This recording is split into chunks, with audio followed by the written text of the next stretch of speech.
We're with the great Chris Elliott. Oh, thank you.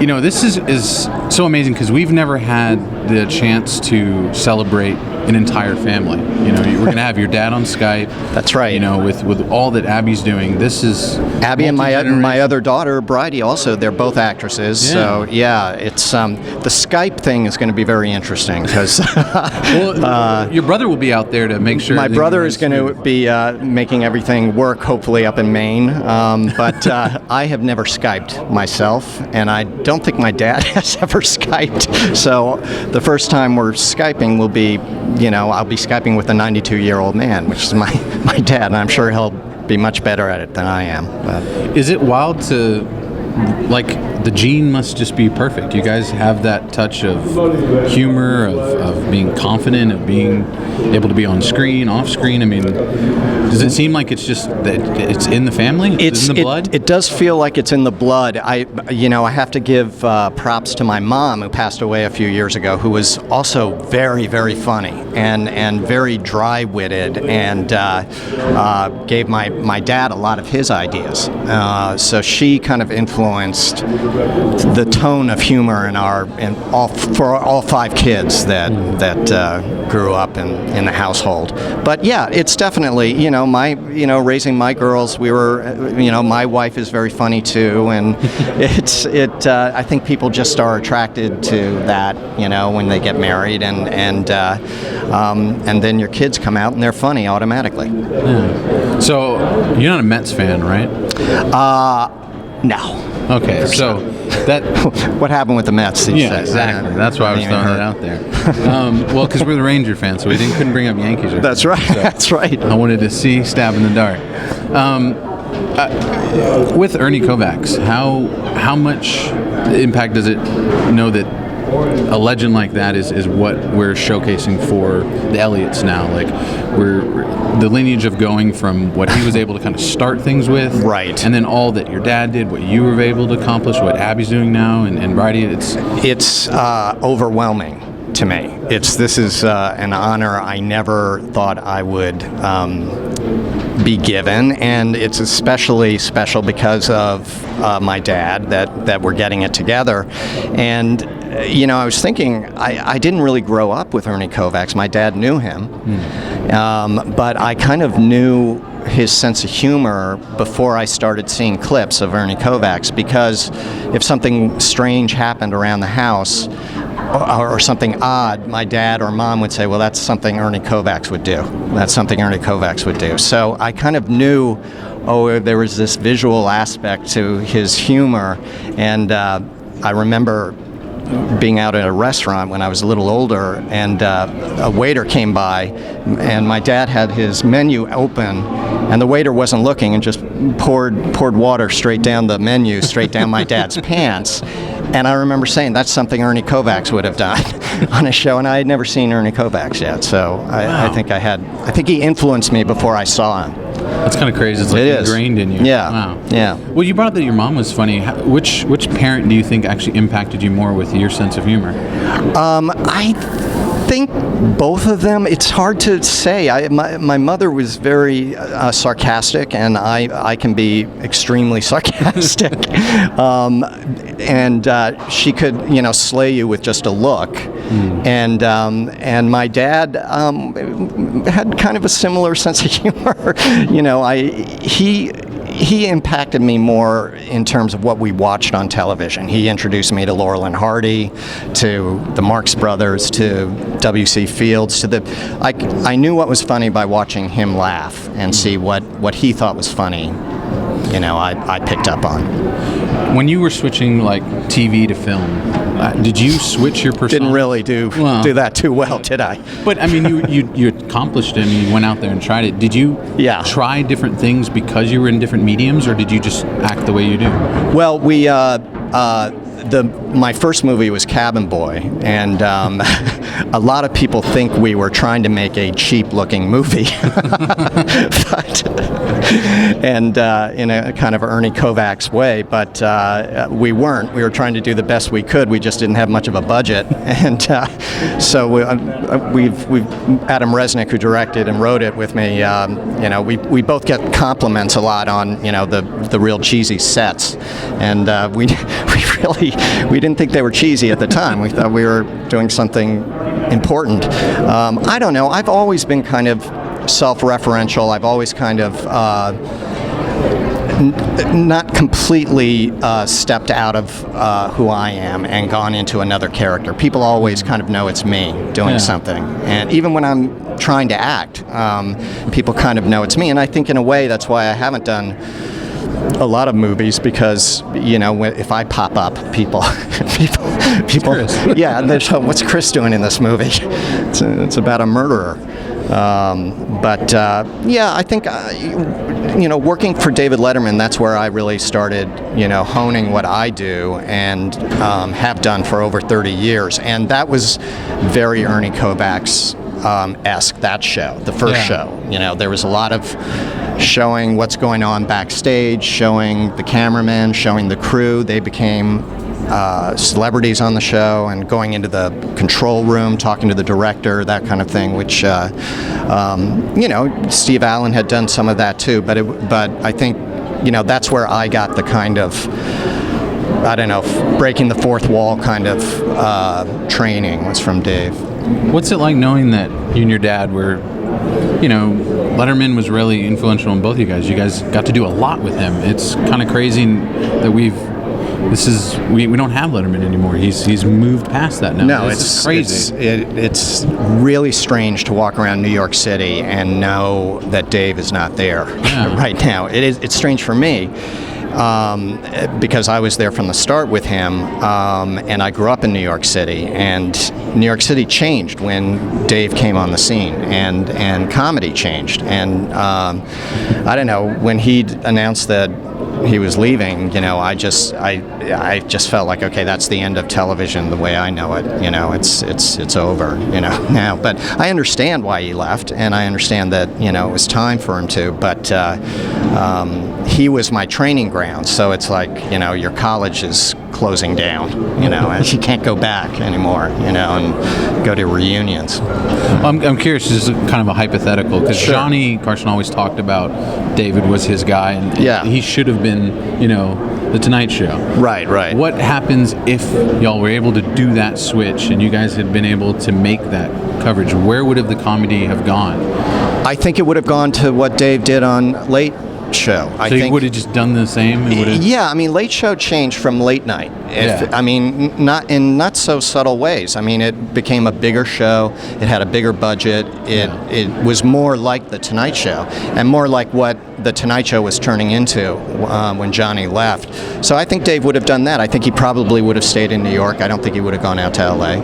I think it probably would have been done at the Ed Sullivan Theater. I don't know. It's all hypothetical, but I think he would have done the same kind of show, and I think he made that transition beautifully, because there is still nobody except Carson maybe, who can handle an interview and Dave changed those interviews. It became about the person. You had to have something to talk about to come on the show. And Carson was really good at pulling something out of Elizabeth Taylor, who had absolutely nothing to talk about. but Dave made it clear, no, if you're going to be on my show, you need to come with something too. You need to bring your game to the show, and that changed the whole dynamic of interviews, I think, for the whole landscape of talk shows. It's definitely impacted it so much. Yeah. What bit or element do you miss not being able to do? You just wish you could wake up and know that you could go do that. What bit was the one that just irks you not doing it? It wasn't really a bit. It was just knowing that I could do anything. Dave let me do anything I wanted to do once a week on the show, sometimes more often. And the rest of the time, I was just hanging around up in the office with the writers, and just having a great time, going down to Lindy's and, getting drunk and then coming back up and taking my shirt off and dancing around and, being a total idiot. It was like that movie, my favorite year. Those years working for Dave were like that for me. And I am his creation. He literally created me. So I owe him everything. I wouldn't be standing here talking to you if it wasn't for Dave. So you owe him a phone call. We will give him at least a phone definitely. call. Yeah, something. Yeah, we'll get him a swag bag. Get him a swag bag. We'll get him a big poster. Okay. He'll love it. I'm curious then. What do you push on to your daughters as lessons? I mean, especially the SNL history and like, how do you tell them about things, or do you let them do their own thing? They saw the ups and downs in my career, the times when I was out of work, the times when I was working steadily, and so they didn't go into the business thinking it was going to be an overnight thing. For both of them, they've done very well, but whenever they get depressed or they get down on the business, it's a hard business, and it's much harder on women than it is on men. I tell them, which is absolutely true, that the one good thing about this business is that you never know when something great is going to come out of nowhere for you. And I got to say, this award is that for me. It's like out of nowhere, suddenly I get this call that the festival would like to give the Ernie Kovacs award to me and my father, and that's wonderful. It's like one of the great things about this business. So and they've experienced that, where things have not been going well, and suddenly, hey, somebody's called and they have a part in something. Is it crazy though when you get that part, just how things can keep getting crazier and crazier and wilder and better? I mean, it is, but I think that they've also seen, and I saw this with my dad. He never. He left work at work, and he came home, and he reached a level of fame, but more or less cult status fame, and there's absolutely nothing wrong with that. That's sort of where I'm at, and subculture status, I guess, with me, but. I think they're really level-headed. So if that happens to them, if huge stardom happens to them, I think they'll be able to handle it. Is there something that you don't like getting recognized for? Is there something you've done that you don't want people to, is there something that, or maybe you've had so many people come up to you, they're like, this one thing kind of annoys me, or do you just embrace all of it? People don't come up to me enough. I don't think that's I don't true. know if you can tell. I'm a people person. There isn't really. There've been jobs I've done for money, and people have brought up, I saw you in this one movie, and I'm going, oh God, yeah, that was one day, but if you knew what I got paid for that one day, you would have done it too, but that doesn't happen very often. Usually it's people that come up to me are, hardcore fans, or fans of hardcore. I don't know, one or the other. Well, do you have any of those stories of the fans of That's hardcore? early in my career, very early. That goes way back, before a lot of surgery. I don't know what that means. I don't know where to go with that one. Well, let's kind of discuss then the times when, because I find it fascinating that your parents did kind of throw out there that you had that Kovacs feel, and that's crazy to me. Well, I don't think they did it intentionally. They would also say that's something Oliver Hardy would do, or that's something somebody else. But I think just hearing that sort of defined kind of a type of humor, and then when I finally saw some Ernie Kovacs stuff, and I saw inanimate objects talking and singing and playing musical instruments, and the visual aspect of things, I realized I have absorbed that through them before I even saw it. You brought up the writers, with Letterman. Tell us a bit about, because a lot of those people have become big themselves, and it's crazy the amount of people who've gone through that writing system and have built their own career. What memories do you have of that time of talking with those guys, not just going to have beers, but creating these different fun elements, and what stands out to you about those memories? Well, I worked on really the first show on late night. And it was a small group of writers comparatively, and there was a good amount of camaraderie. There was a good amount of tension too, because you were on these. I think it was like a 3-month contract where every 3 months you were up for review. You know, how many jokes did you get on, or what you know, are you putting out what you need to put out, that kind of thing. So you needed to blow off a lot of steam, and we did that, you know, down at Lindy's and Hurley's, but it was fun. It was fun, and you know, a lot of the guys. I didn't go to college. A lot of the guys were from Harvard, so I used to, you know, rib them all about that. The Harvard elite, jokes. Yes. Well, I'm curious then. Where do you like to party? You know, where do I like to party? Yeah. This is pretty much right next to my night table. I'm pretty much sound asleep around 7. Let's put it that way. No, we're not big partiers anymore. And I guess I was kind of a goofball wild man in the 80s working at late night, but I'm not anymore, that's for sure. Is there any story that sticks out to you of that crazy time? Well, I used to go down, I remember, and, you know, my wife remembers this, I would just have a few too many at the bar and just start sending food to strangers. At various tables, they would just get giant platters of onion rings, and they would just be looking around like, who is this? And then I'd be at the bar just giving them a little chin, you know. I think, you know, there's things like that where I was just, you know, kind of out of control. But the waiters all knew me, and they were all like, yes, Mr. Elliott would like another platter of onion rings for that table. And I get, you know, it was a fun era. That's all I can say. Yeah, we enjoyed it. Yeah, that's good. Well, I wasn't drunk on air. Well, I'm kind of usually. Well, you don't need to talk about that, but I'm kind of curious, just on a personal level, like, what do you watch now? What are you reading now? What entertains Chris Elliott today? I like a lot of history. I like history of television and entertainment and that kind of stuff.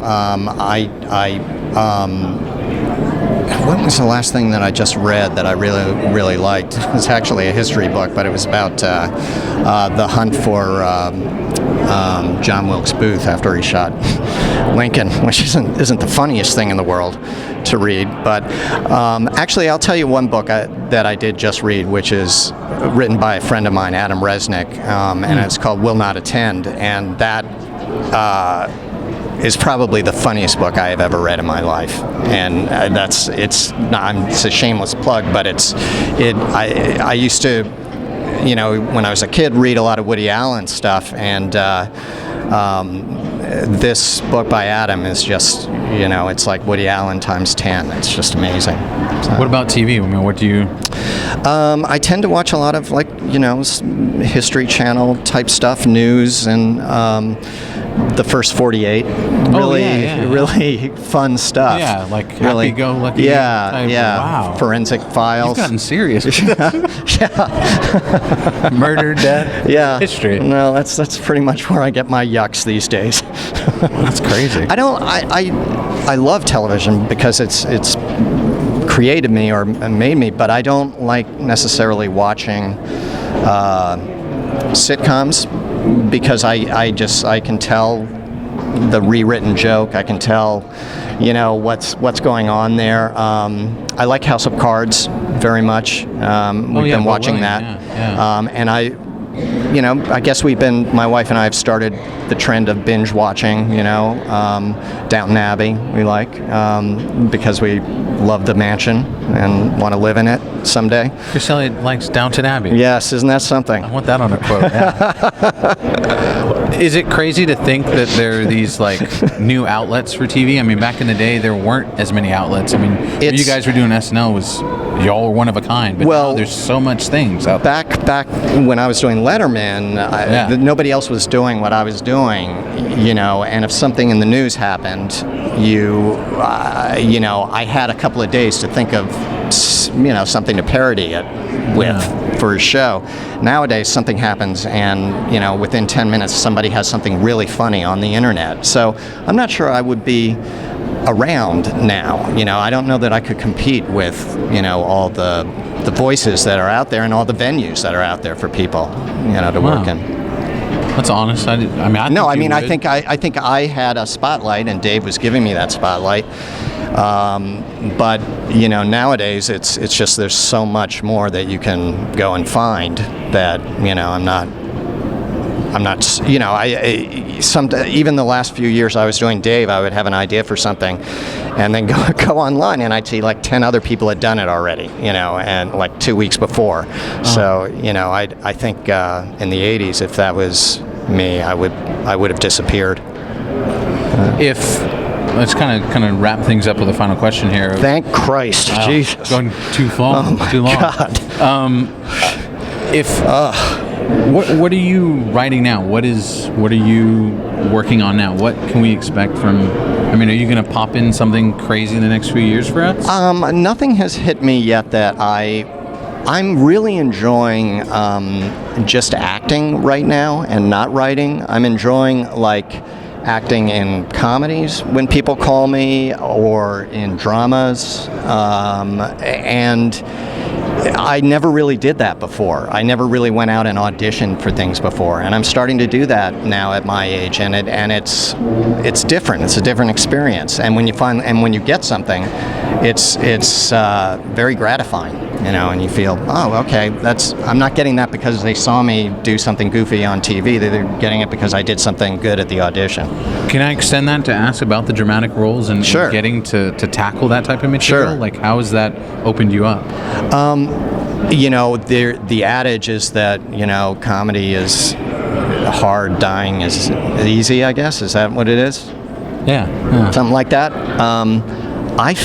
I like doing drama. I like being precise about dialogue. There's a lot of ad-libbing in comedy. There's a lot of playing around with it, and sometimes that messes up a joke, and you end up with not exactly what you thought you had in the first place. And the drama that I do, I'm still playing a goofy character. You can make people. Some of the best comedies to me are dramas, but they make you laugh all the way through it. Any Scorsese movie, there's hundreds of laughs in it. It's like Joe Pesci. Yeah. So I'm really enjoying doing it. I don't feel intimidated by it at all. Wow. Well, I can't wait to see more from you. Oh, that's sweet. Thanks. This is it. This is my swan song, this interview. You won't be singing anymore. No. We still got to give you an award, and then you can have okay. All right, I'll go grab that, and that'll be that. What will you ask your dad? Last question. What are you going to ask your dad in a couple hours? If it's cold up there, if it snowed today. Did it snow in May? It snowed a little bit in Connecticut. Oh, wow. Yeah. So they could be under snow, yeah. Yeah. So hopefully that won't affect the Skype. That should have been my first question. Is it too hot here? Yeah. No, I think this interview's heating up though right about now. Well, Chris, thank you so much. Thank you. And thank you for coming to Dallas. And thank you for having me. This is an honor.